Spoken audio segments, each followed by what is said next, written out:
अब हमारा जो नेक्स्ट कंसेप्ट है वो है रेनबो। तो रेनबो देखिए क्या होता है। रेनबो एक नेचुरल स्पेक्ट्रम है जो शोर के बाद स्काई में अपीयर होता है। तो जो रेनबो है, रेनबो के लिए हमें कुछ कंडीशन चाहिए। एक तो रेनबो की जो फॉर्मेशन होगी वो अपोजिट सन होगी, यानी कि जो रेनबो कभी भी फॉर्म होगा तो वो सन के अपोजिट डायरेक्शन में फॉर्म होगा।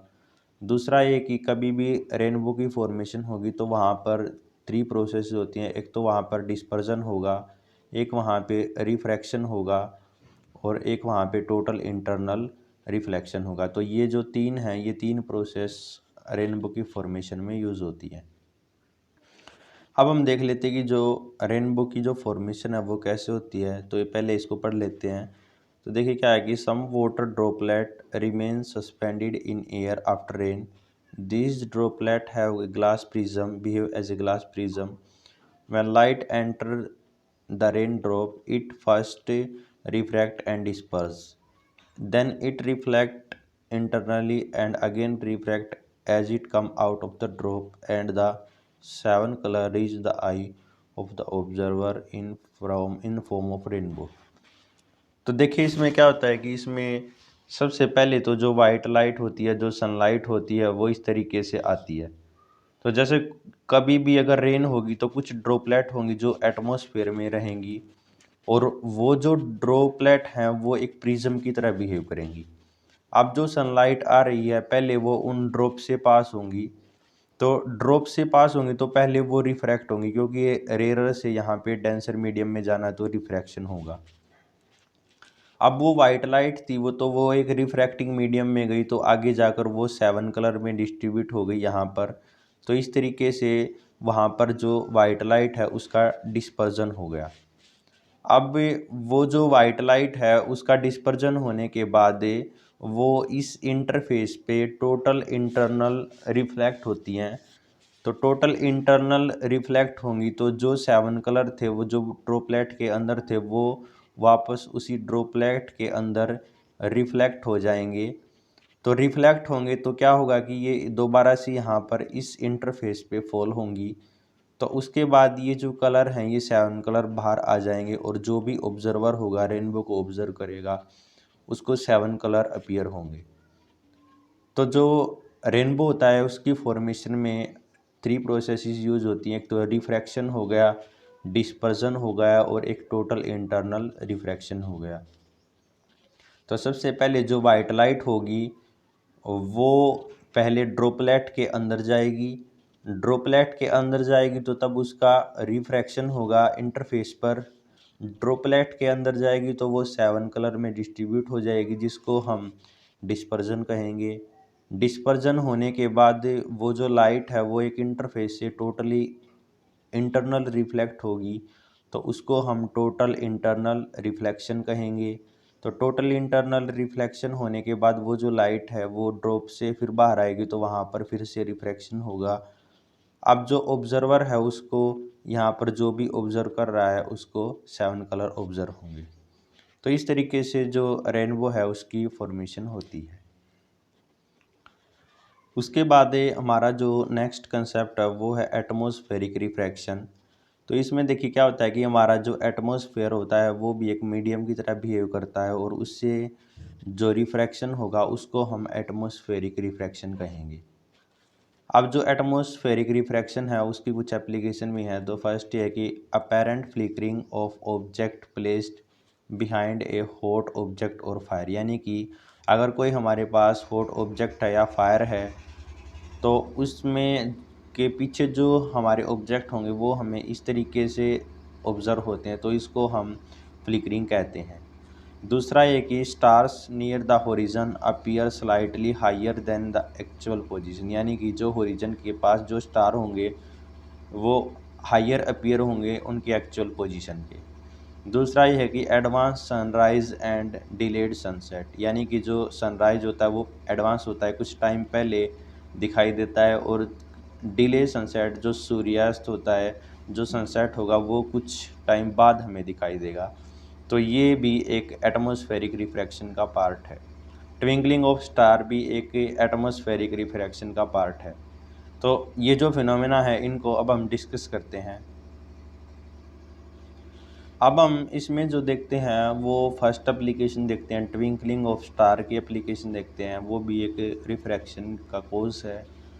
तो देखिए सबसे पहले हमें क्या होता है कि जो भी एयर होती है हमारी अर्थ की जो सरफेस है उसके पास की जो एयर होगी वो हॉट एयर होगी। तो हॉट एयर जब ऊपर जाएगी इस तरीके से तो उसकी पोजीशन को ऑक्यूपाई करेगी, यहाँ पर कूल एयर ऑक्यूपाई करेगी उसकी जो पोजीशन होगी उसको। तो उसकी पोजीशन कूल एयर ऑक्यूपाई करेगी तो उससे क्या होगा, जो मीडियम होगा, मीडियम का एक रिफ्रैक्टिव इंडेक्स होगा वो चेंज होगा। मीडियम का रिफ्रैक्टिव इंडेक्स चेंज होने की वजह से जो मीडियम है वो एक टू पार्ट्स मीडियम की तरह ट्रीट करेगा। और इस वजह से जो हमें स्टार होंगे वो जो उनसे जो लाइट आ रही होगी वो अलग अलग जगह से आती हुई अपीयर होगी। तो इस केस में देखिए यहाँ पे ये जो डायग्राम है इसमें हमें दिख रहा है कि जो स्टार है उसकी एक्चुअल पोजीशन ये है। अब एक्चुअल पोजीशन ये होने की वजह से इससे जो लाइट आ रही है वो इस तरीके से आ रही है, यहाँ पर इससे जो लाइट आ रही है वो इस तरीके से आ रही है। लेकिन क्योंकि ये लाइट अब एटमॉस्फेयर के अंदर एंटर कर रही है तो वहाँ से ये रिफ्रैक्ट होगी। तो जो ऑब्जर्वर को ऑब्ज़र्व होगी वो इस तरीके से ऑब्ज़र्व होगी कि ये पहले लाइट आने के बाद इस तरीके से यहाँ इस तरीके से रिफ्रैक्ट होगी, इस तरीके से। तो जो भी ऑब्जर्वर होगा उसको ये लगेगा कि ये जो लाइट है ये यहाँ से आ रही है। तो उसको जो स्टार की अपैरेंट पोजीशन होगी उसको ये लगेगी। अब क्या होगा कि कुछ टाइम के बाद जो एटमॉस्फेयर है उसकी डेंसिटी फिर से चेंज होगी। तो ऐसे ही जो लाइट रे आ रही होगी अब उसको अगर वो इस तरीके से आ रही है रिफ्रैक्ट होके, तो अगर अब वो उसको जो लगेगा कि वो उसको जो लाइट अपीयर होगी वो यहाँ से लगेगी, यहाँ से। तो इसका मतलब क्या होगा कि जो ऑब्जर्वर है उसको जो स्टार है उसकी 3 पोजीशंस नज़र आएंगी, एक ये पोजीशन और एक ये पोजीशन। तो उसको जैसे यहाँ पे एक बार ये यहाँ पे दिखेगा, एक बार ये यहाँ पे दिखेगा, एक बार ये यहाँ पे दिखेगा। तो उसको जो वो स्टार होगा वो ट्विंकलिंग करता हुआ नज़र आएगा। तो जो ट्विंकलिंग ऑफ स्टार है वो इस तरीके से होता है, एटमॉस्फेरिक रिफ्रैक्शन की वजह से होता है। ये भी एक एटमॉस्फेरिक रिफ्रैक्शन की एप्लीकेशन है। अब देखिए जो अगली जो एप्लीकेशन है वो है advance sunrise and delayed sunset, यानी कि जो सनराइज है वो हमें एडवांस दिखाई देता है और जो सनसेट होगा वो हमें डिले से दिखाई देगा। तो इस केस में देखिए क्या होता है कि ये हमारी अर्थ है यहाँ पर, तो ये इसके जो अराउंड है वो एक एटमॉस्फेयर की लेयर है। अब ये जो एटमॉस्फेयर की लेयर है ये एक रिफ्रैक्टिंग मीडियम की तरह बिहेव करेगा। तो इस केस में देखिए जो एडवांस सनराइज होता है, जो सन की जो एक्चुअल पोजीशन है वो यहाँ पर है।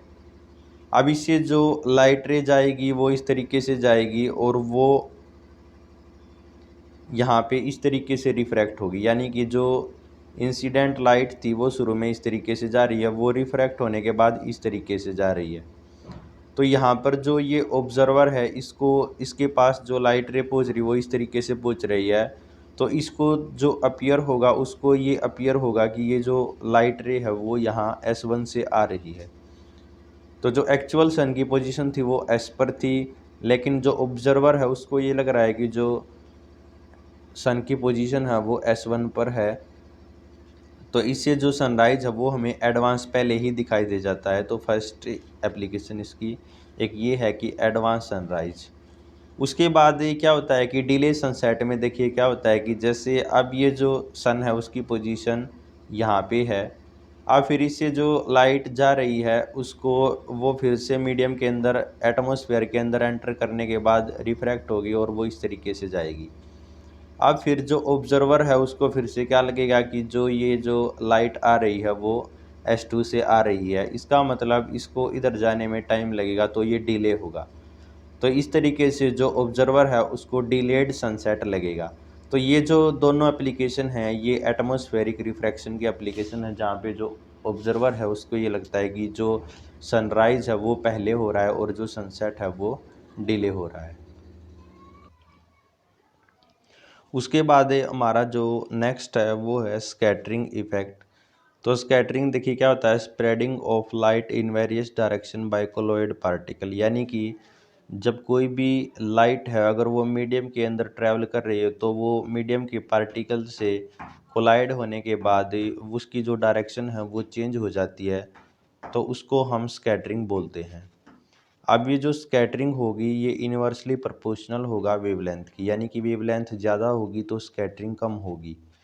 अब जो रेड कलर होता है उसकी जो वेवलेंथ होती है वो सबसे ज़्यादा होती है, तो उसकी जो स्कैटरिंग होगी वो कम होगी। तो इसी वजह से जो डेंजर सिग्नल बनाए जाते हैं वो रेड बनाए जाते हैं, क्योंकि रेड कलर स्कैटर कम होता है, वो दूर तक ट्रैवल कर सकता है विदाउट स्कैटरिंग। तो वो दूर से ही दिखाई दे जाता है कि वहाँ पे एक रेड सिग्नल है। तो इसलिए जो डेंजर सिग्नल होते हैं वो रेड बनाए जाते हैं, क्योंकि उसकी जो स्कैटरिंग होगी वो कम होगी। अब जिसकी वेवलेंथ कम होगी वो सबसे ज़्यादा स्कैटर्ड होगा, तो यानी कि जो वोयलेट कलर होगा, वोयलेट कलर में वेवलेंथ कम होती है तो उसके लिए जो स्कैटरिंग होगी वो ज़्यादा होगी, वो कलर दिखेगा ही नहीं। उसके बाद जो नेक्स्ट इफेक्ट है हमारा वो है टिंडल इफेक्ट। ये क्या है? When light pass through a colloid it path become visible, यानी कि जब कोई भी लाइट है वो कोलॉइड से पास होती है, कोई भी मीडियम से पास होती है, तो उसका जो पाथ है वो विजिबल हो जाता है। उस प्रोसेस को हम बोलते हैं टिंडल इफेक्ट।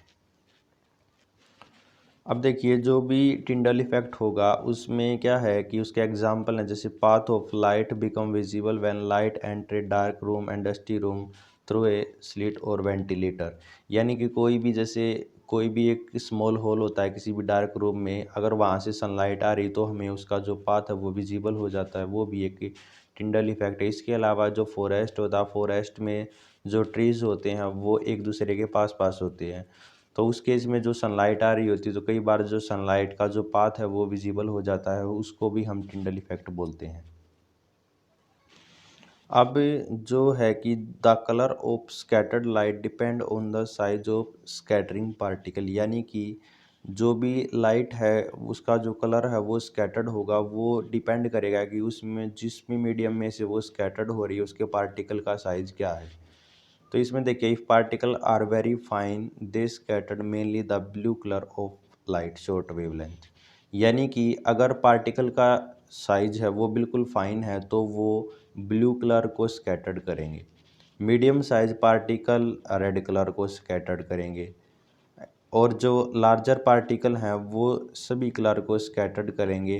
तो सभी कलर को स्कैटर्ड करेंगे तो जो लाइट अपीयर होगी वो हमें वाइट लाइट अपीयर होगी। तो ये जो स्कैटरिंग है इसकी भी कुछ एप्लीकेशन है, जैसे blue colour of the sky, यानी कि जो स्काई है वो ब्लू कलर का अपीयर होता है।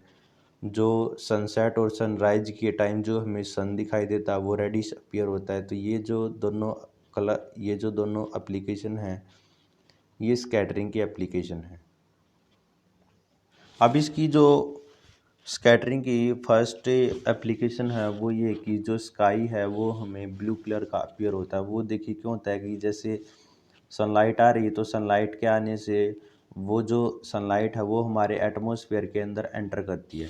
तो सनलाइट जैसे ही एंटर करती है तो जो हमारा एटमॉस्फेयर है उसका जो सबसे अपर पार्ट है, अपर पार्ट में बिल्कुल फाइन पार्टिकल होते हैं, बिल्कुल छोटे छोटे पार्टिकल होते हैं, और वो जो छोटे छोटे पार्टिकल होते हैं वो ब्लू कलर को जो है उसको स्कैटर्ड कर देते हैं। तो जो स्कैटरिंग है वहाँ पर सबसे ज़्यादा ब्लू कलर की स्कैटरिंग होती है, तो इसलिए जो हमें स्काई अपीयर होता है वो ब्लू कलर का अपीयर होता है, क्योंकि जो वहाँ पर जो कलर है वो जो सबसे ज़्यादा स्कैटर्ड होता है वो ब्लू कलर होता है। उसके बाद जो सनसेट है और सनराइज है वो हमें रेडिश अपीयर होता है। वो देखिए क्यों होता है कि जैसे जो सनसेट होता है, सनराइज होता है, उसमें जो लाइट है वो उसको ज़्यादा डिस्टेंस ट्रैवल करना पड़ता है। तो इस तरीके से देखिए, अगर यहाँ पे ये अर्थ है, यहाँ पे ये एटमॉस्फेयर भी होगा, अगर यहाँ से जो सनलाइट आ रही है तो उसको यहाँ पे ज़्यादा डिस्टेंस ट्रैवल करना पड़ेगा अर्थ के होरिजन तक। तो उस केस में देखिए क्या होता है कि जो और कलर होते हैं वो स्कैटर्ड हो जाते हैं, लेकिन जो रेड कलर होता है वो स्कैटर्ड नहीं हो पाता। तो जो हमारे पास पहुंचता है सिर्फ रेड कलर पहुंचता है, इसलिए जो हमें सन अपीयर होता है वो रेडिश अपीयर होता है। उसके बाद जो थर्ड एप्लीकेशन है वो है कि जो क्लाउड है वो हमें वाइट अपीयर होते हैं। तो इसका देखिए कारण क्या है कि जो क्लाउड होते हैं, क्लाउड का जो डिस्टेंस होता है या होरिजन से, अर्थ के होरिजन से जो क्लाउड का डिस्टेंस होगा वो कम होगा, और जो अर्थ के होरिजन के पास जो पार्टिकल होंगे वो उनका जो साइज होगा वो काफ़ी ज़्यादा होगा। तो वो जो पार्टिकल हैं वो सभी कलर को स्कैटर्ड करेंगे। तो सभी कलर स्कैटर्ड होंगे तो इस वजह से वो जो कलर हैं वो दोबारा से मिल जाएंगे, और जो अपीयर होगी हमें वाइट लाइट अपीयर होगी। तो इस वजह से जो हमें क्लाउड है वो हमें वाइट अपीयर होते हैं। तो ये जो चैप्टर था ये हमारा यहाँ पर ख़त्म होता है।